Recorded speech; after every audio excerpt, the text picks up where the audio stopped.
The mirror that remembers. In a forgotten corner of northern Maine, where winter never fully leaves, stood the Blackwood Estate. Its iron gates had rusted shut 23 years ago, the day Elias Blackwood was found hanging from the grand staircase chandelier, rope still creaking in the draft. Official verdict. Suicide. Local verdict. He deserved it. Lena Voss arrived in late October, 31, alone, carrying only a duffel bag and a yellowed envelope addressed to her in handwriting she hadn't seen since childhood. Inside was a single photograph. Her mother, Clara, standing in front of the estate's massive oval mirror in the upstairs hall, smiling the way people smile when they know something terrible is coming. On the back, in faded ink, "Don't look too long." It looks back. See. Lena had never met her mother. Clara disappeared the night Elias died, presumed drowned in the frozen lake behind the house. Lena grew up in foster homes, piecing together fragments. Her mother had been the Blackwood housekeeper, young and beautiful, entangled with a reclusive, wealthy widower. Rumor said she was pregnant. Rumor said Elias killed her to hide the scandal.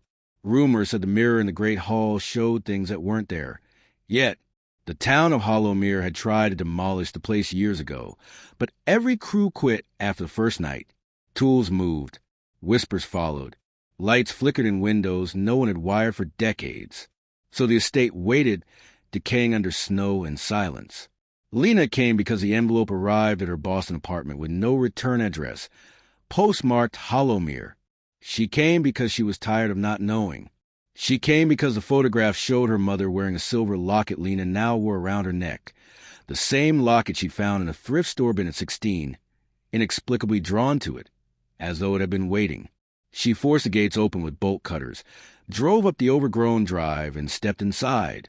The air smelled of wet stone and old perfume. Floorboards groaned under her boots. In the foyer, the grand mirror waited, 8 feet tall, oval, framed in blackened silver, its surface clouded but not cracked. Lena avoided looking directly at it. She explored instead dust-sheeted furniture, a library of moldering books, a nursery on the second floor with a crib still made up, yellowed lace curtains stirring though no windows were open. That first night she slept in the master bedroom, too exhausted to care about ghosts. She dreamed of her mother whispering, "Turn around. He's behind you." She woke sweating, heart-hammering. The room was empty, but when she glanced at the small vanity mirror on the dresser, something moved in reflection, a shadow taller than her, standing where no one stood. She told herself it was exhaustion. The next morning she found the first note on the kitchen table, written in the same faded ink. "You shouldn't have come back." No one had been inside for years. The doors were locked from the inside. She searched the house methodically. In the attic, she discovered boxes of Clara's belongings, dresses, letters, ultrasound photos dated 9 months before Lena's birth. The dates matched. Elias was the father. A torn page from a diary. He says the mirror shows the future. I saw myself drowning. I saw him smiling. Lena's hand shook. She went downstairs to confront the mirror. Standing before it, she stared hard. At first, just a reflection, pale, tired, afraid. Then the surface rippled like water. The room and the glass changed. Dust vanished. Candles burned. Elias stood behind her, rope in hand, smiling the same cold smile from old portraits. He raised the rope toward her neck. Lena spun. Nothing. Empty hallway. She backed away, breath ragged. The locket burned against her skin. When she opened it, instead of the baby photo she placed inside years ago, there was a new image. Her own face, eyes wide, mouth open in a scream, water pouring from her lips. That night the whispers started. Not from walls, from inside her head. Clara's voice. "He never let me leave. The mirror keeps what it takes." Lena tried to leave. The front door wouldn't open. Windows were sealed as though welded. She smashed one with a chair. Glass shattered outward, then snapped back into place, whole, mocking her. She barricaded herself in the nursery. Hours passed. Or minutes. Time felt wrong. She heard footsteps on the landing, heavy, deliberate. The doorknob turned slowly. She pressed against the wall, clutching the locket. The door creaked open. No one entered, but in the crib, something moved. A shape under the blanket. Small, breathing. Lena approached, trembling, pulled back the blanket. A baby, her baby face. Newborn, alive, crying softly. She stumbled back. This isn't real. The baby stopped crying, looked at her with adult eyes. Her mother's eyes, whispered in Clara's voice, "You were supposed to stay away. Now you'll stay forever."